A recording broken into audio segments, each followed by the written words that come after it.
उद्घोष में लग रहा है कमी हो रहा है। उद्घोष थोड़ा हम लोग मन को पवित्र करके करें। बोलिए सदगुरु कबीर साहिब की।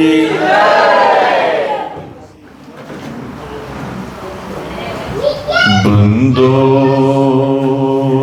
सत्य सुनाम प्रभु, सत भक्ति सुप्रकाश। सदगुरु चरण सरोज रज, जन्म मरण करनाश। बंदो चरण कमल तब, कृपा सिंधु गुरुदेव। गति दाता त्राता कलसु, पार उतारहु खेब। सत्य कबीर दयाल प्रभु, कृपा किन्ह भरपूर। आयो यही संसार महा, जीव चिताय अंकुर।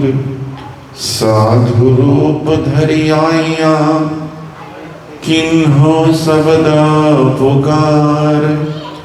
चेतहु स्तन पाई के, करहूँ वचना शिकार। गुरुमुख बानी उपजे, शीश सांच कर मान।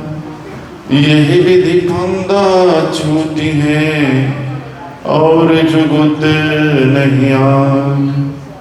आदरणीय दूर दूर से आए धर्म प्रेमी सज्जनों, माता एवं बहनों, छोटे छोटे नन्हे मुन्ने बच्चा एवं बच्चियां, मंच पर उपस्थित संत गुरुजन, आज बड़े सौभाग्य की बात है।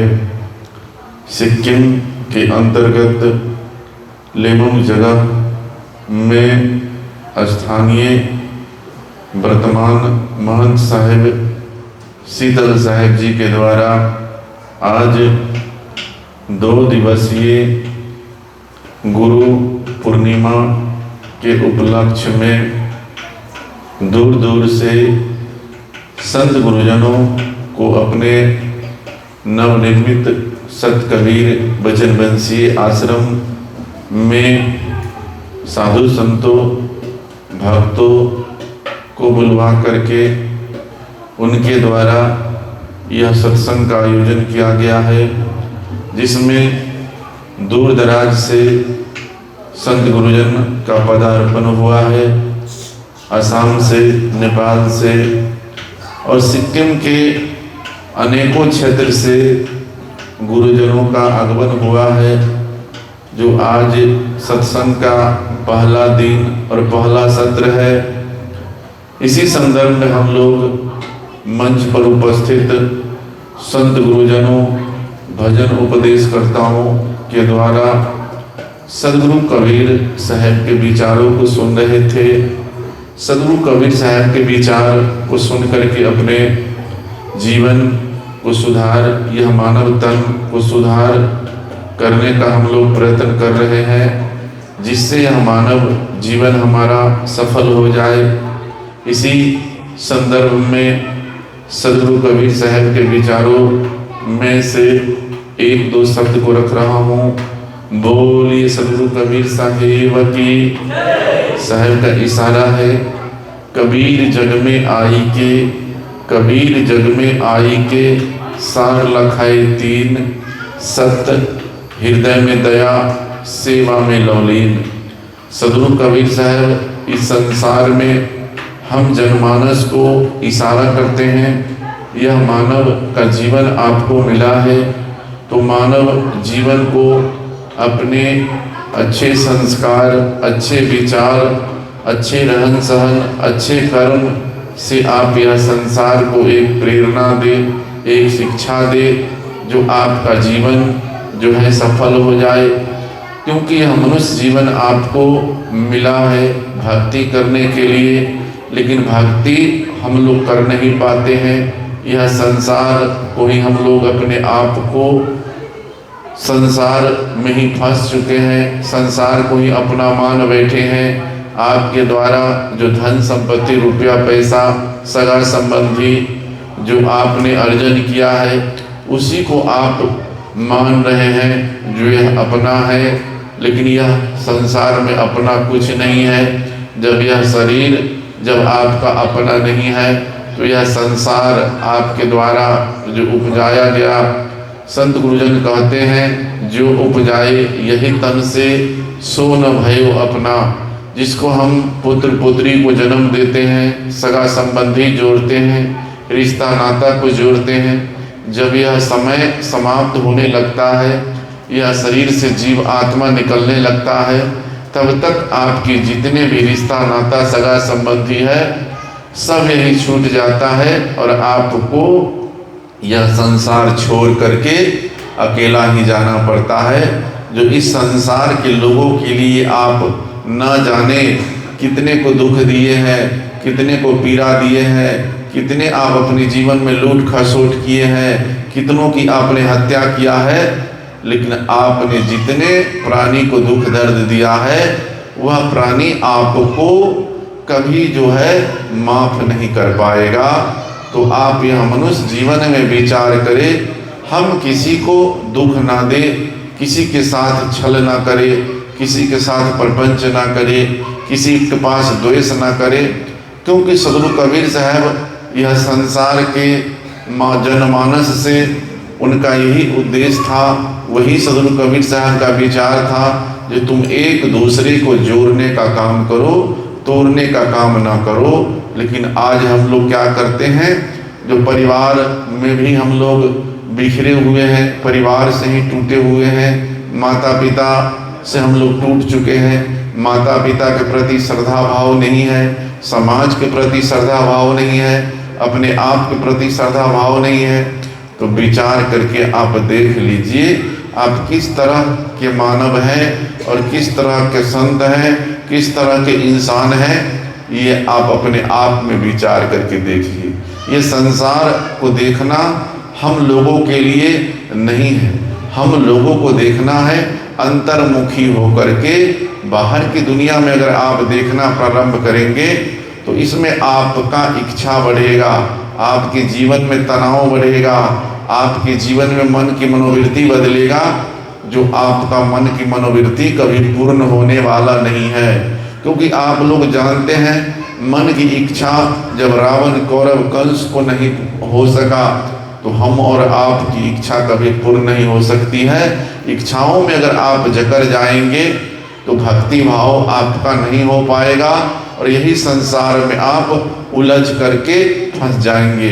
जिस प्रकार हम लोग देखते हैं जब हम लोग घर बनाते हैं तो उसमें एक मकरा का जाल होता है, इधर क्या कहता है हमको पता नहीं है, लेकिन उधर कहता है मकरा का जाल जो झोल लगा हुआ घर में रहता है। मकरा खुद अपने जाल को बिनता है और पुनः उसमें जा करके फंस जाता है, जो निकलना उससे नामुमकिन है, निकल नहीं पाता है।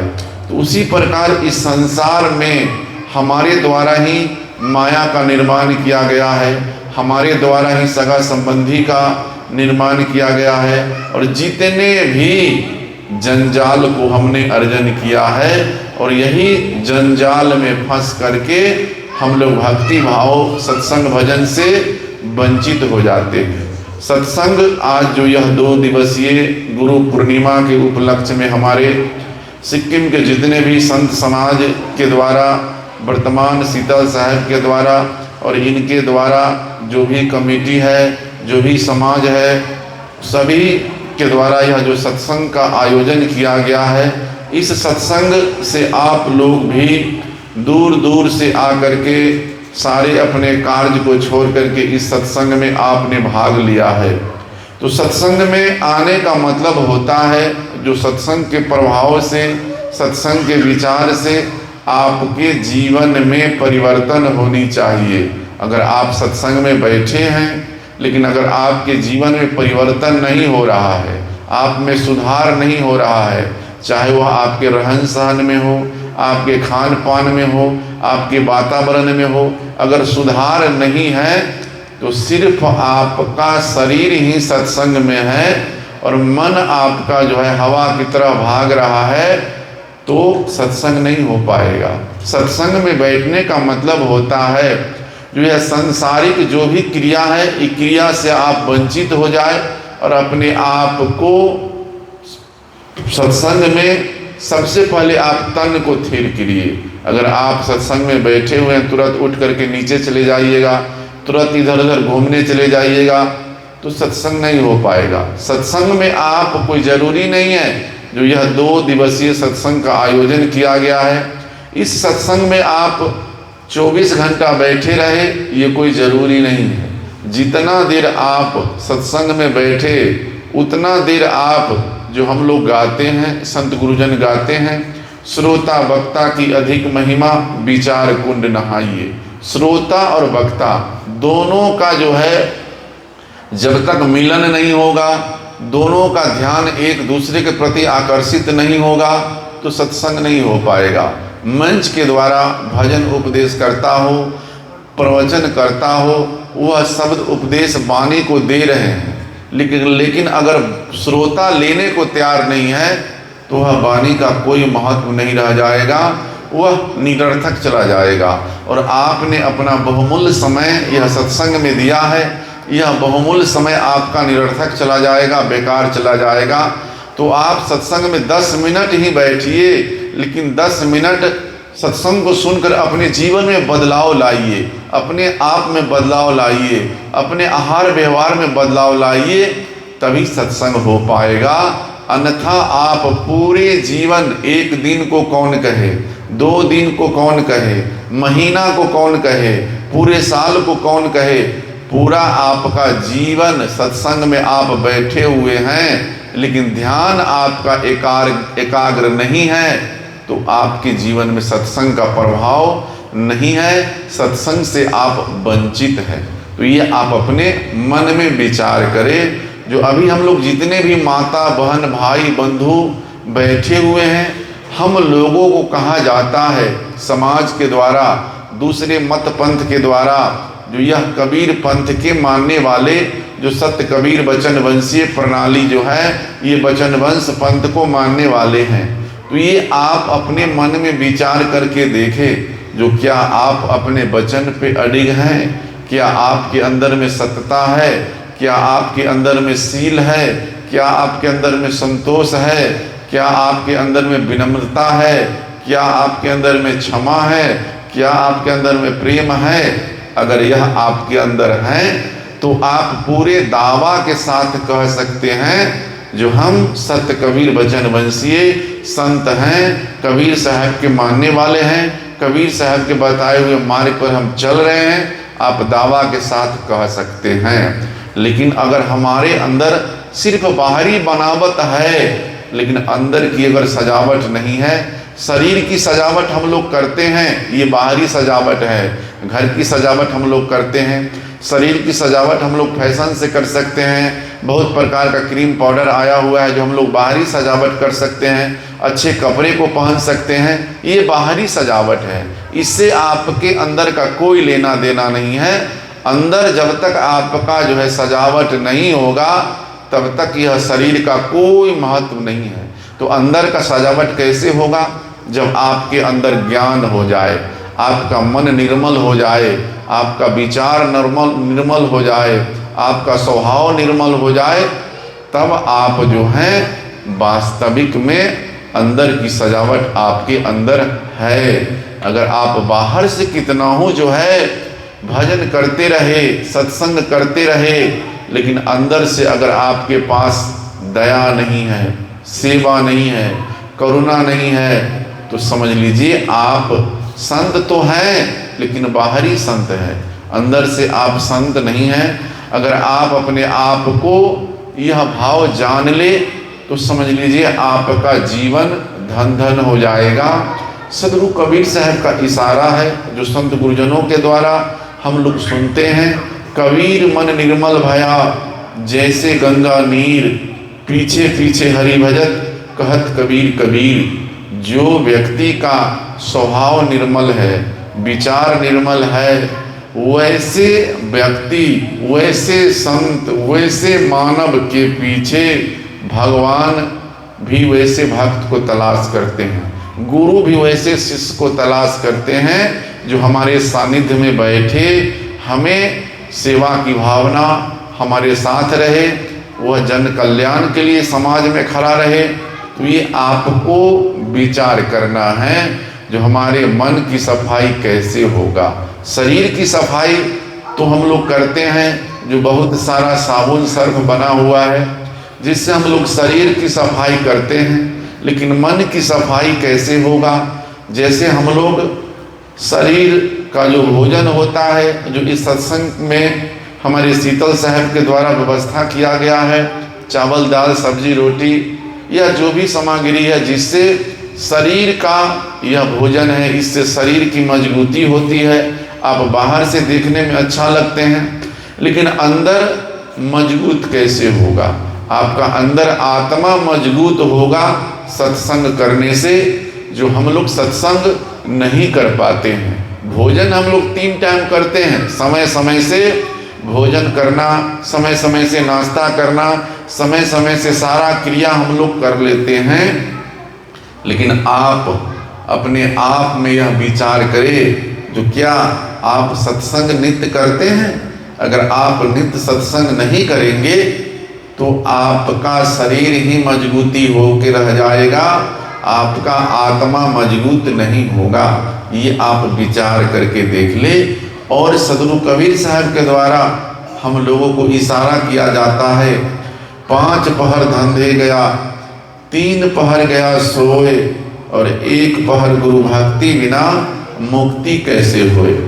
मतलब दिन और रात मिला करके 24 घंटा होता है, दिन रात मिला करके, जिसमें 15 घंटा हम लोग जो जिस क्षेत्र में है, कोई कृषि क्षेत्र में है, कोई व्यापार करता है, कोई नौकरी करता है, यह जीविका के लिए हम लोग देश परदेश जाते हैं।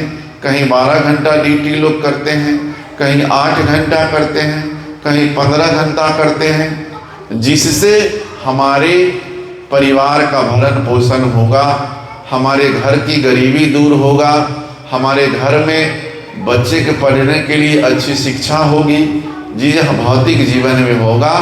जो 15 घंटा हम लोग जो कार्य करते हैं, और जो समय बचता है वह समय को हम लोग निरर्थक गंवा देते हैं। चाहे वह इधर उधर आप बैठ के हो, टीवी देख के हो, मोबाइल देख करके हो, या आप गप लड़ा करके हो, जो समय बचता है उसको हम लोग व्यर्थ गंवा देते हैं। तो आप अपने मन में विचार करके देखिए, मन में आप निर्णय करके देखिए।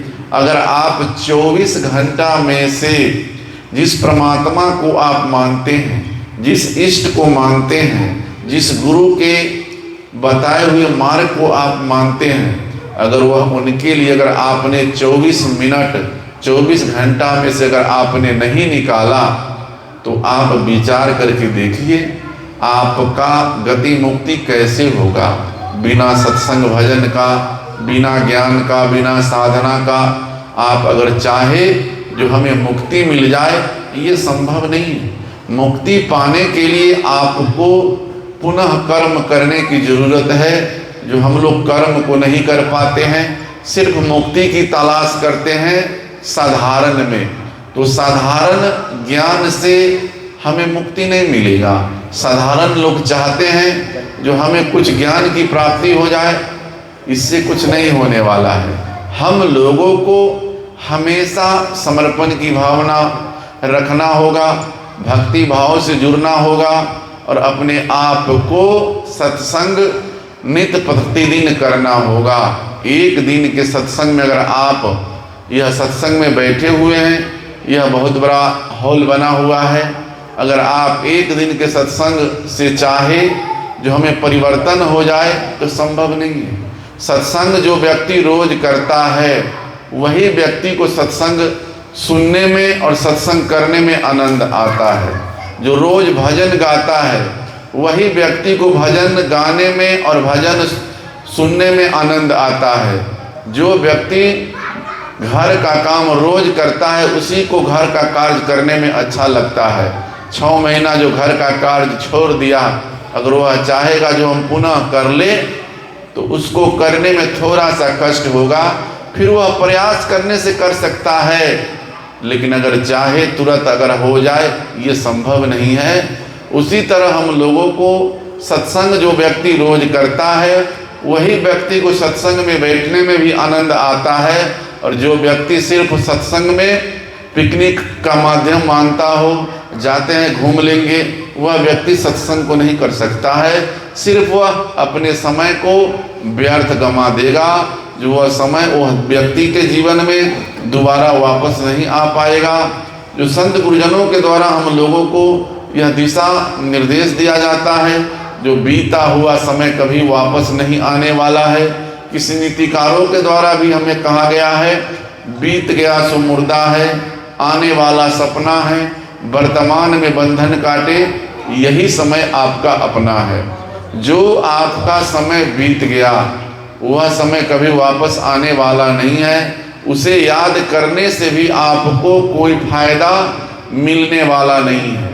तो आपको यह पुनः प्रयास करना है, जो समय आपके पास बचा हुआ है वह समय को आप अध्यात्म से जोड़े, सत्संग में आप लग जाए, सेवा में लग जाए, साधना में लग जाए, तो समझ लीजिए हो सकता है आपका जीवन बदल सकता है, आपका ज्ञान में परिवर्तन हो सकता है, आपके रहन सहन में परिवर्तन हो सकता है, जब हम करना प्रयास करेंगे तो।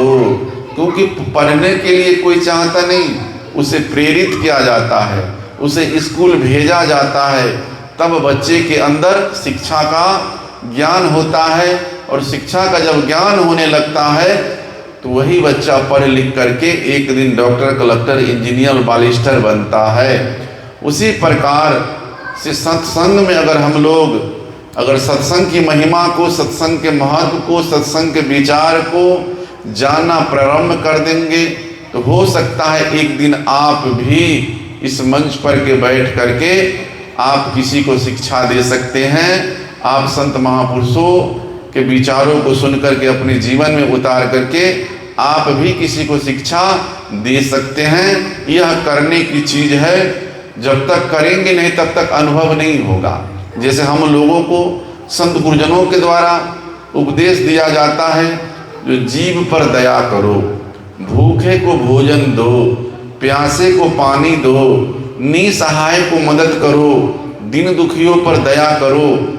यह सिर्फ बोलने से अगर हो जाए, बोलने से तो नहीं होने वाला है, बोलने से होगा नहीं होगा, इसे हमें करके देखने की जरूरत है। अगर हम करके देखेंगे, भूखे को भोजन दे करके देखना प्रारंभ करेंगे तो हमें जीवन में शांति मिलेगा। दिन दुखियों पर दया करेंगे, अगर दया करना हम शुरू करेंगे तब दया करने का जो है महत्व हमें पता चलेगा। तो हमें संत गुरुजनों के द्वारा जो उपदेश मिलता है वह हमें प्रैक्टिकल करके देखने की जरूरत है। सिर्फ सुन करके अगर रह जाएंगे तो इससे आपके जीवन में अनुभव नहीं हो पाएगा, आपके जीवन में इसका एहसास नहीं हो पाएगा जो सेवा करने से कितना फायदा होता है, भूखे को भोजन देने से कितना आनंद आता है। किसी नीतिकारों ने कहा है, जो अपनों से दूर है उसे जुदा समझिए, और जो सबको खिला करके खाए उसे खुदा समझिए। जो आपके सामने नहीं है उसको समझ लीजिए वह दूर है, और आप यह जान ले जो सबको अगर आपने भोजन परोस करके खिला दिया और पुनः सबके खाने के बाद आपने भोजन किया, तो भोजन जो व्यक्ति आपके द्वारा किया उसके लिए आप ही खुदा है। तो ये आप अपने मन में भाव रखें। अगर आप अपने खाएंगे तो हो सकता है नाना प्रकार के आपके अंदर बीमारी आ सकता है, लेकिन अगर आप दूसरे को खिलाएंगे तो आपके अंदर एक नया ऊर्जा जगेगा, एक नया उन्नति होगा, एक नया विकास होगा। जो हमने भोजन दिया, हमने प्रमाणित किया, हमने सेवा किया, यह सदगुरु कबीर साहब का सार सिद्धांत है और सार तत्व है जो हम लोगों को संत गुरुजनों के द्वारा उपदेश दिया जाता है। सार शब्द निर्णय का नामा, तासे होए जीव का कामा। जो हम लोगों को गुरु महाराज के द्वारा जो चौका परमाना दिया जाता है, चौका का मतलब होता है जो आप ज्ञान से चौकस हो जाए, सारे कर्मकांड को छोड़ दे और सिर्फ आप गुरु के बताए हुए मार्ग पर चलना शुरू कर दे। लेकिन हम लोग क्या करते हैं आज, जितना हम लोगों को अपने माता पिता पे विश्वास नहीं है, अपने आप पे विश्वास नहीं है, अपने कर्म पे विश्वास नहीं है, उतना हम लोगों को निर्जीव वस्तु पे हमें ध्यान है, यंत्र मंत्र पे हमारा ध्यान टिका हुआ है, जाति पाति के चक्कर में हम लोग फंसे हुए हैं, झाड़ फूक के चक्कर में फंसे हुए हैं, पानी पत्थर पहाड़ में फंसे हुए हैं, जिससे हमारे जीवन का कोई लेना देना नहीं है, हमारे जीवन का कोई महत्व इससे नहीं है। हमारे जीवन का वास्तविक अर्थ होता है जो शरीर से बाहर अगर आप अपने आप को कल्याण का मार्ग खोज रहे हैं, आप शांति खोज रहे हैं, तो ये बाहर में भटकने से आपको कहीं कुछ मिलने वाला नहीं है। आप अपने आप को आत्मा में खोजिए, क्योंकि शरीर से बाहर अगर आप परमात्मा का चाहे दर्शन करें, ये संभव नहीं है। आत्मा ही आपका ज्ञान अगर परिपक्व हो जाएगा, आपके अंदर विवेक हो जाएगा, आप एक दूसरे के दुख दर्द को समझना प्रारंभ कर देंगे, तो समझ लीजिए आप ही परमात्मा आपका सोच और विचार बन जाएगा। क्योंकि यह संसार आपको दोबारा नहीं मिलेगा और यह संसार में आपको भटकना हम लोगों के लिए नहीं है। हम लोगों को अस्थिर होने की ज़रूरत है। जो जब तक हम लोग स्थिर नहीं होंगे तब तक अपने आप को हम सुधार नहीं सकते हैं, अपने आप के जीवन में बदलाव नहीं आ सकता है। आज हम लोग देखते हैं सदगुरु कबीर साहब का एक एक साखी शब्द दोहा, जिसमें हम लोगों को यह प्रेरित करता है, यह शिक्षा देता है जो आप अपने आप को सजग हो जाए। हम लोग देखते हैं रामायण को आप लोग जानते हैं, रामायण के अंदर लिखा हुआ है सुत तारा धन लक्ष्मी पापी के भी घर होत, और संत दुर्लभ हरि कथा तुलसी दुर्लभ होए।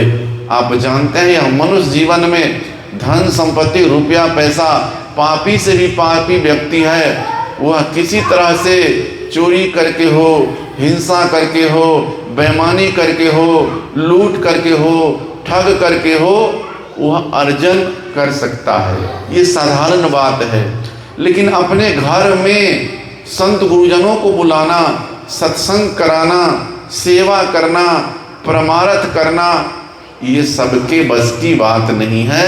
वही व्यक्ति कर सकता है जो व्यक्ति पूर्व जन्म से संत गुरुजनों के बताए हुए मार्ग पर चलता है और सत्संग को अपने जीवन में करता है।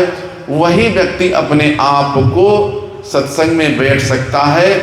और सत्संग में बैठने का मतलब होता है परमात्मा के गोद में बैठ जाना।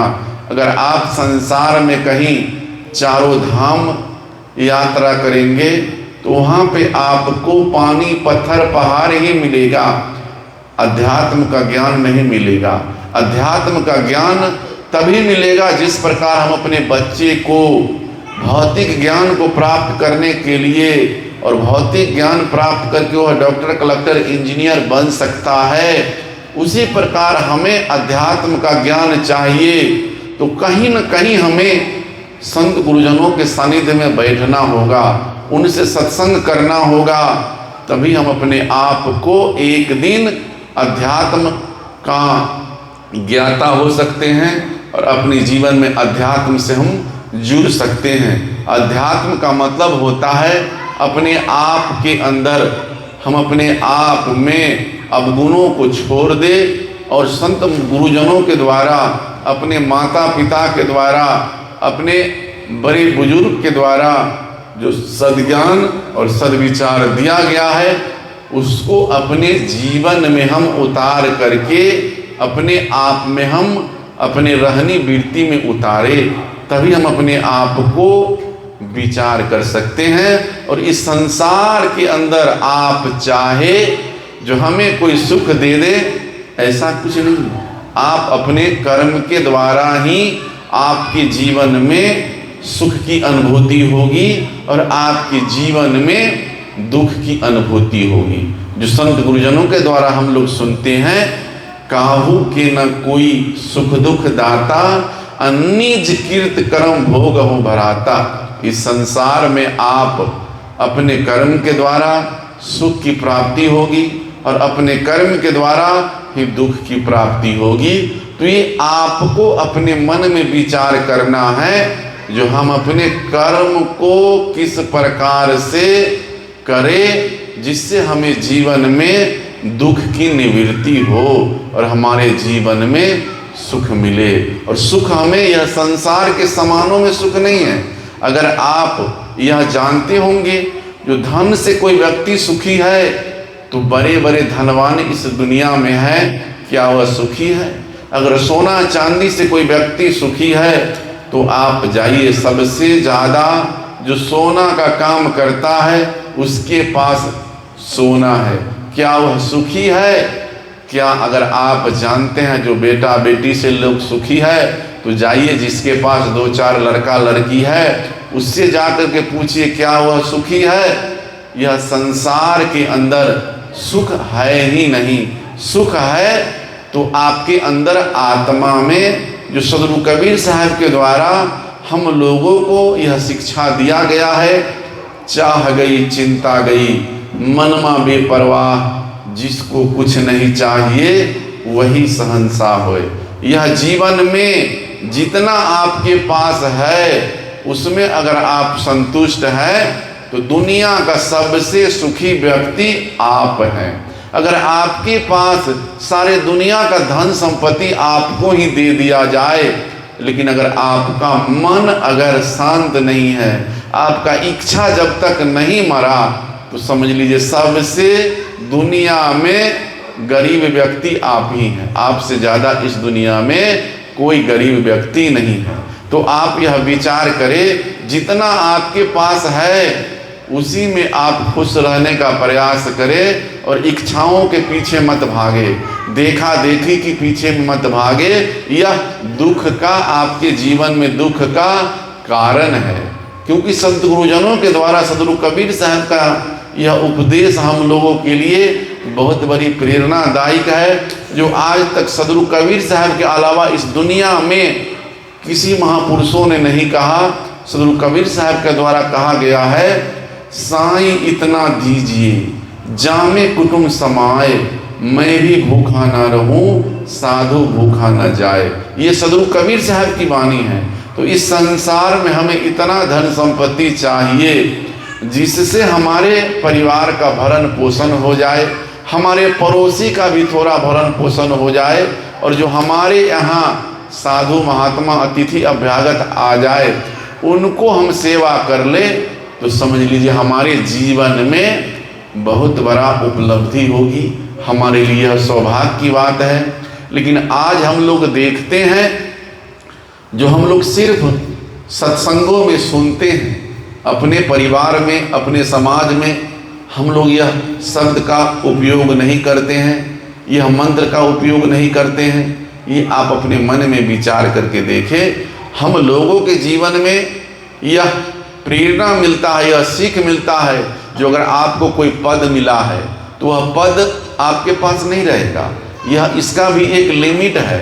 यह पद से अगर आप उतर जाइएगा तो आपको अफसोस होगा, जो हमने अमुक व्यक्ति के साथ नाजायज किया है, अमुक व्यक्ति को हमने अच्छा काम नहीं किया है, वह व्यक्ति को हम अपने पद का दुरुपयोग किया है। तो आप यह विचार करके देखिए, अगर पद मिला है तो पद का दुरुपयोग ना करें, धन मिला है तो धन का दुरुपयोग ना करें, विचार मिला है तो विचार का दुरुपयोग ना करें, ज्ञान मिला है तो ज्ञान का दुरुपयोग ना करें। आप एक दूसरे को सताने का काम ना करें, एक दूसरे को नीचे दिखाने का काम ना करें।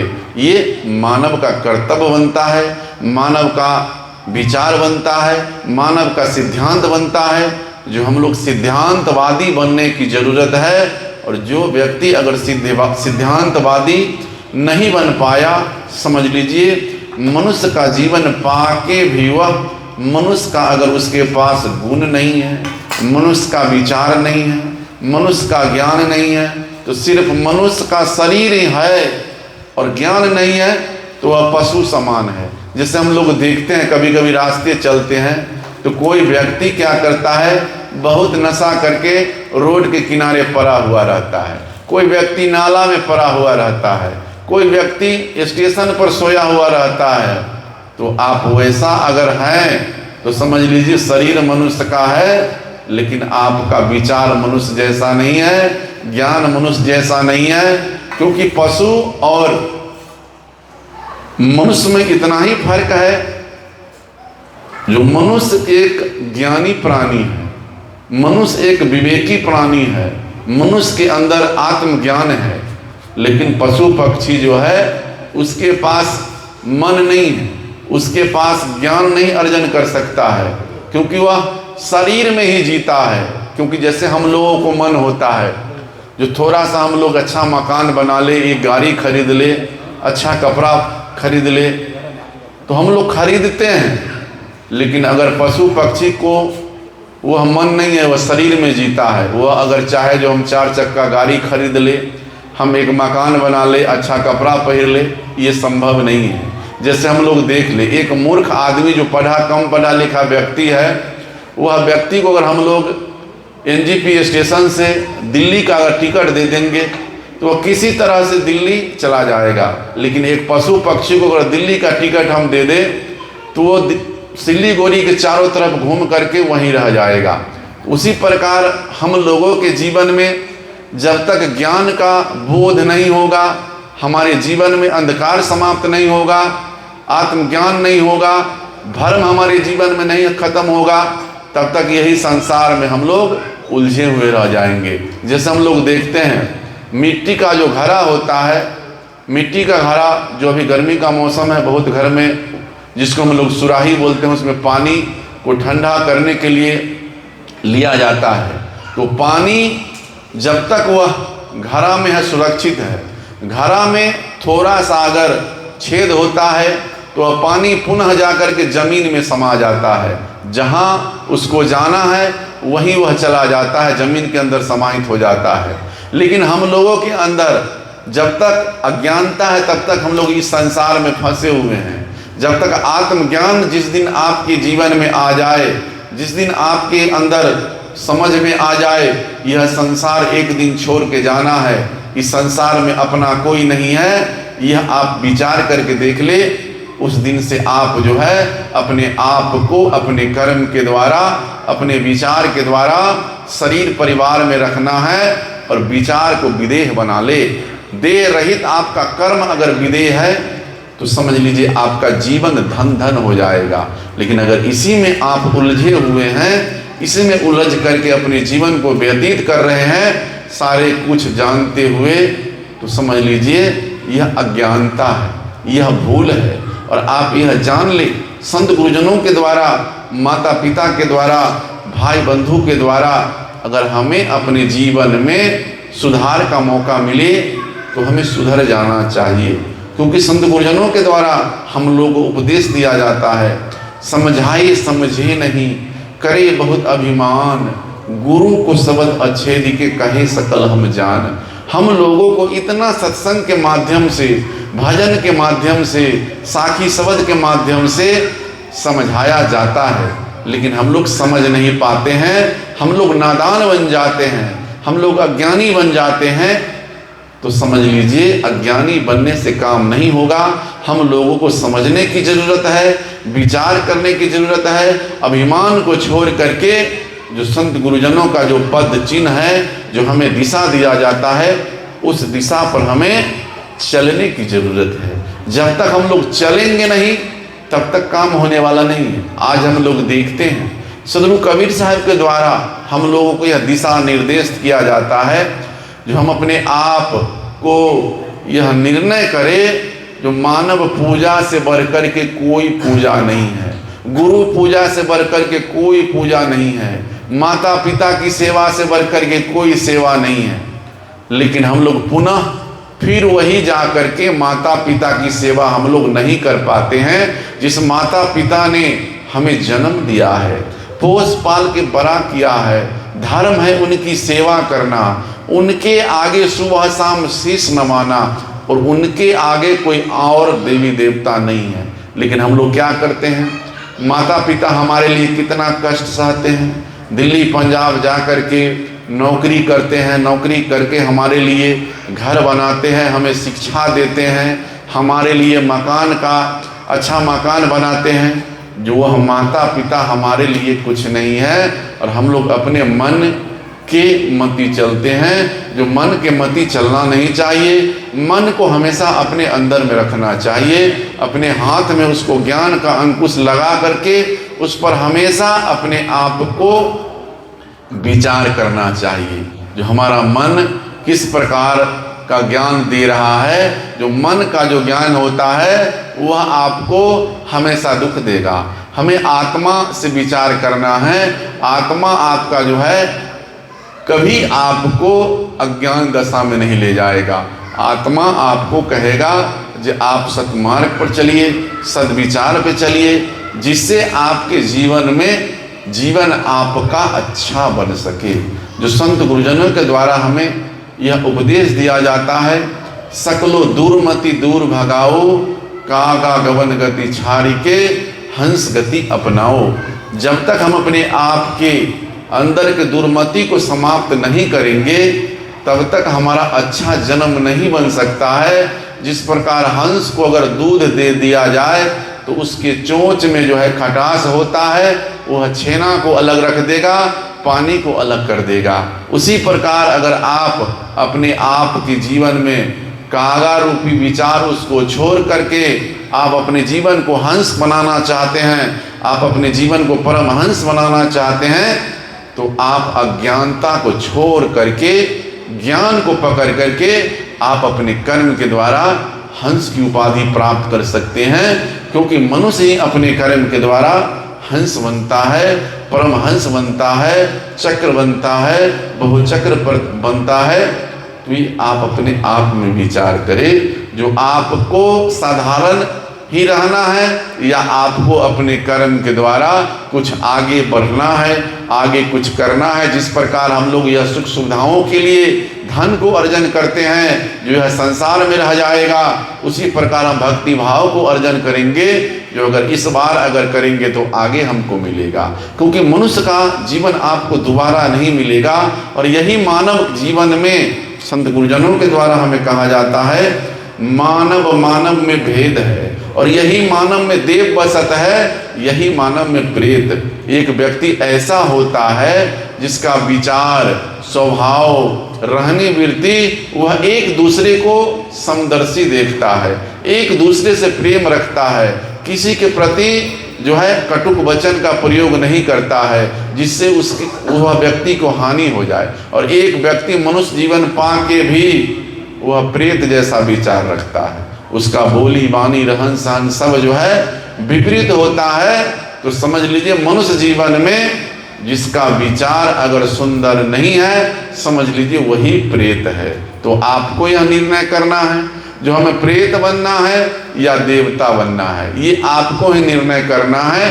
क्योंकि देवता का मतलब होता है देने वाला, जो ज्ञान दे दिया, जो आपके जीवन में सद्विचार दे दिया, जो आपके जीवन में प्रेम दे दिया, समझ लीजिए वही देवता है। देवता का मतलब देने वाला, तो आपको ज्ञान देने वाला यह देवता है, आपके जीवन को सुधारने वाला यह देवता है।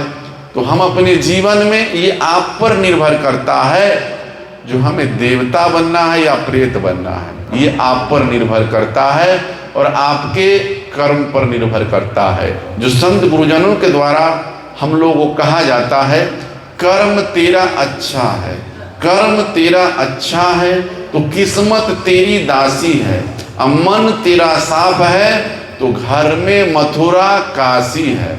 अगर आपका कर्म अच्छा है तो आपका परिवार, आपका किस्मत, आपका समाज सब आपका साथी होगा। कोई व्यक्ति चोरी करता है, उसका कोई साथी है? उसका कोई साथी नहीं है। पुलिस जब आता है तो उसको पकड़ के लेके चला जाता है। और जो व्यक्ति का कर्म अच्छा है उसका परिवार, समाज, राज्य के लोग उसको मदद करते हैं। जो यह व्यक्ति ऐसे विचार का लोग नहीं है, यह व्यक्ति अच्छे इंसान है, यह प्रतिष्ठित व्यक्ति है, इनका स्वभाव अच्छा है, तो ये आपको अपने कर्म के द्वारा अच्छा स्वभाव को बनाना है। कर्म भी ध्यान दीजिए, कर्म तेरा अच्छा है तो किस्मत तेरी दासी है। अब मन तेरा साफ है तो घर में मथुरा काशी है।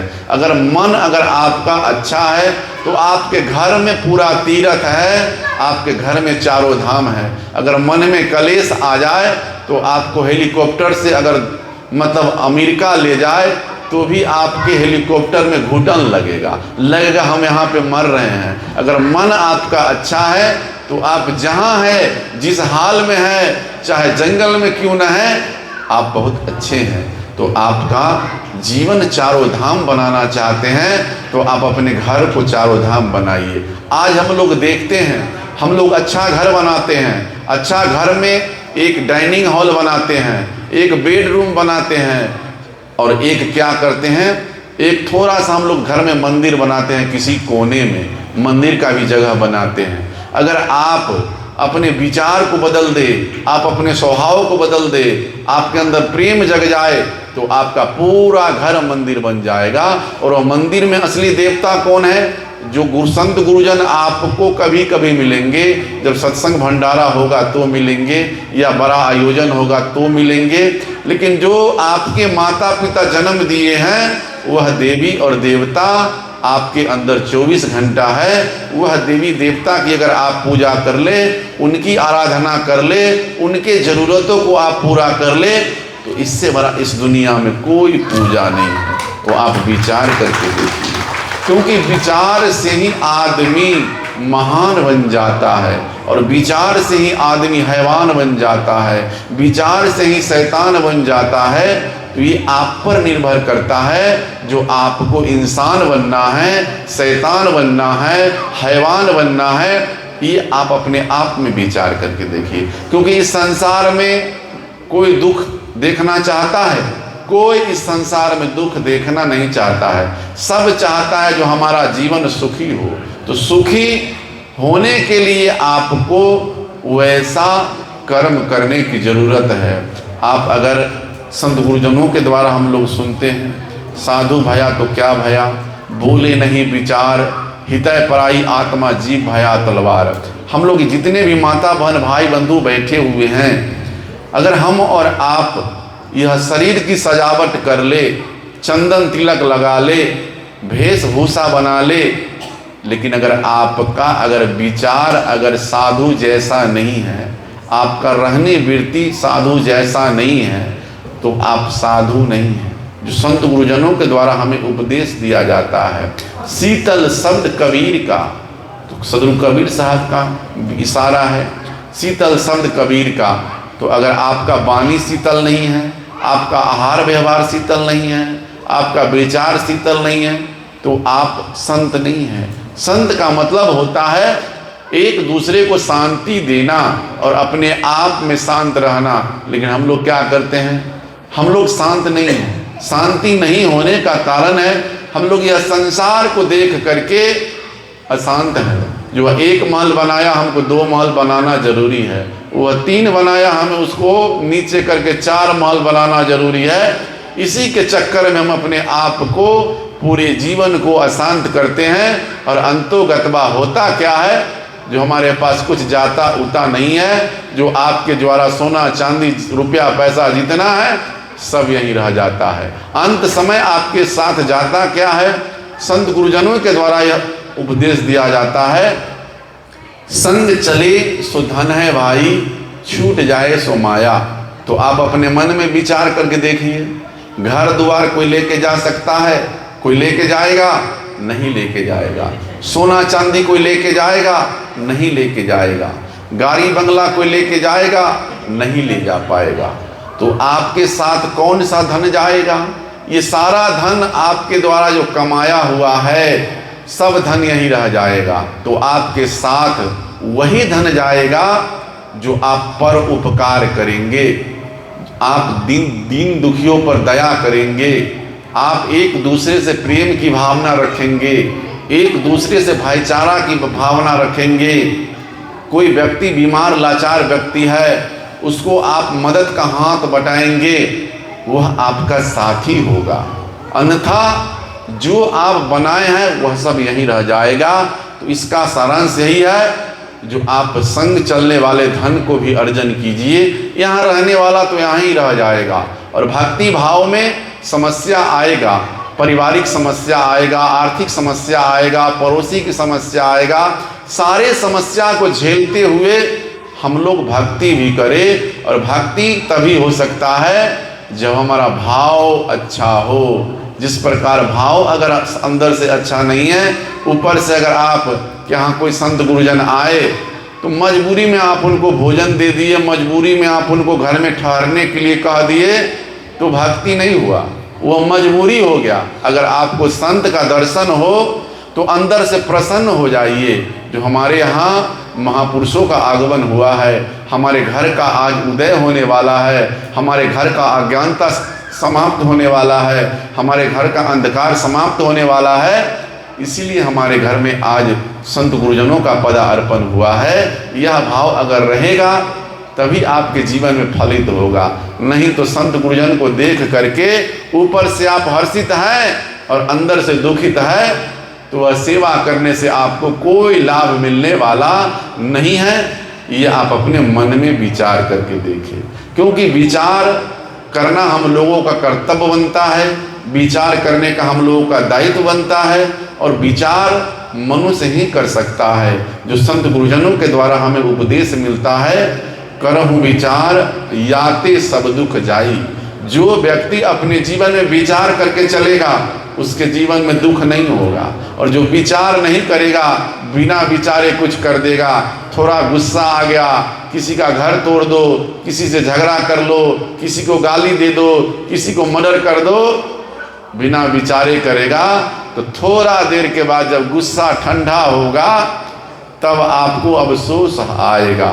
जो हमें ऐसा कार्य नहीं करना चाहिए, हमसे भूल हो गया, हमसे यह बड़ी मिस्टेक हो गई, तो हमें किसी भी कार्य को करना चाहिए तो विचार करना चाहिए।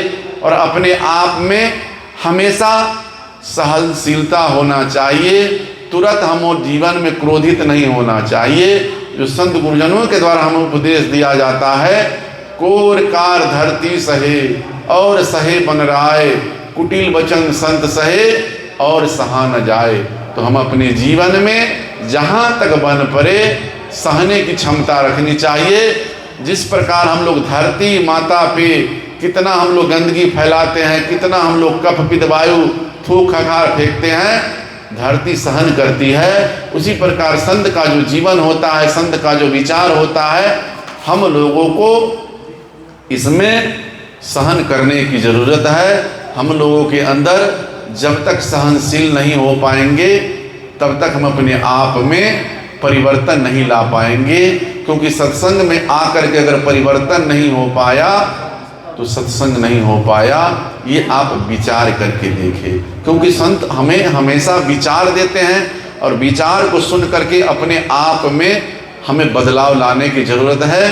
तो सदगुरु कबीर साहब का इशारा है, सदगुरु कबीर साहब का निर्देश है, कबीर जग में आई के सार लखाए थिन सत। अगर जो व्यक्ति के जीवन में सतनाम को पढ़ता है लेकिन वह व्यक्ति के अंदर आत्मा में सत्य नहीं है तो समझ लीजिए वह सत्संगी नहीं है। सत्य हमारे पास होना चाहिए और सत्य अंदर आत्मा में होना चाहिए। सदगुरु कबीर साहब का सत्य, हृदय में दया। अगर आपके पास सत्संग में बैठे हुए हैं लेकिन अगर जीव पर दया नहीं है तो भी आप सत्संगी नहीं हैं। चींटी से लेकर हाथी तक जीव पर दया का भाव रखे, सेवा का भाव रखे, तभी आप सत्संगी है। लेकिन ऐसा हम लोग कर नहीं पाते हैं। हम लोगों के पास जीव पर दया नहीं रखने के कारण हम लोग क्या करते हैं, भूल कर चुके हैं, कर पाते हैं। तो ऐसा भाव हमारा नहीं होना चाहिए। जीव पर दया रखना चाहिए और सेवा में लवलीन। जो व्यक्ति आज हम लोग देखते हैं कहीं भी सत्संग होता है तो सेवा में हम लोग चूक जाते हैं। जो हम लोगों को यह 4 पदार्थ दिया जाता है, सेवा, बंदगी, चनामृत, प्रसादी। जो व्यक्ति इसको अगर ग्रहण नहीं करेगा, समझ लीजिए वह व्यक्ति कुछ नहीं कर पाएगा। अगर कहीं हम सत्संग में जाए तो जो मेरे लायक होने वाला कार्य है वह सत्संग में सहयोग करना चाहिए, तभी हम लोग सेवा का भागीदारी बन सकते हैं। अगर हमको कोई सेवा कर दिया तो हमारे ऊपर भार आ गया, किसी के हम अधीनस्थ हो गए, तो सेवा करना चाहिए। जो संत गुरुजनों के द्वारा हमें उपदेश दिया जाता है, सेवा कारण पुरुष दयाला। अगर आपके अंदर सेवा का भाव अगर आ गया तो परमात्मा की कृपा होगी, गुरु की कृपा होगी, संत गुरुजनों की कृपा होगी, जिससे आपके जीवन में उन्नति होगा, ज्ञान का उन्नति होगा, भक्ति का उन्नति होगा। अगर आप ऐसा भाव रखेंगे तो, लेकिन रास्ता हमें एक रखना होगा। लेकिन आज हम लोग देखते हैं संत गुरुजनों का विचार है, आया है एक देश से, उतरा है एक घाट, हवा लगा यह संसार का तो हो गए 12 बाट। हम एक ही माता पिता के सब संतान हैं, लेकिन जब हमें यह संसार का हवा लगता है तो कोई ब्राह्मण बन जाता है, कोई क्षत्रिय बन जाता है, कोई शूद्र बन जाता है, कोई वैश्य बन जाता है। ये हम लोगों को जाति में बांटा गया है। सो जाति और धर्म से हम लोगों को सदगुरु कबीर साहब ऊपर उठाने का काम किए। हम सब मानव प्राणी हैं, मानव की सेवा करना, मानव का सहयोग करना, मानव के साथ कदम से कदम मिला करके हमें एक साथ चलना, ये मानवता का उद्देश्य है, मानवता का धर्म है, मानवता का विचार है। जो संत गुरुजनों के द्वारा हमें कहा जाता है, कबीर कुआं एक है, पानी भरे अनेक, बर्तन में ही भेद है, पानी सब एक।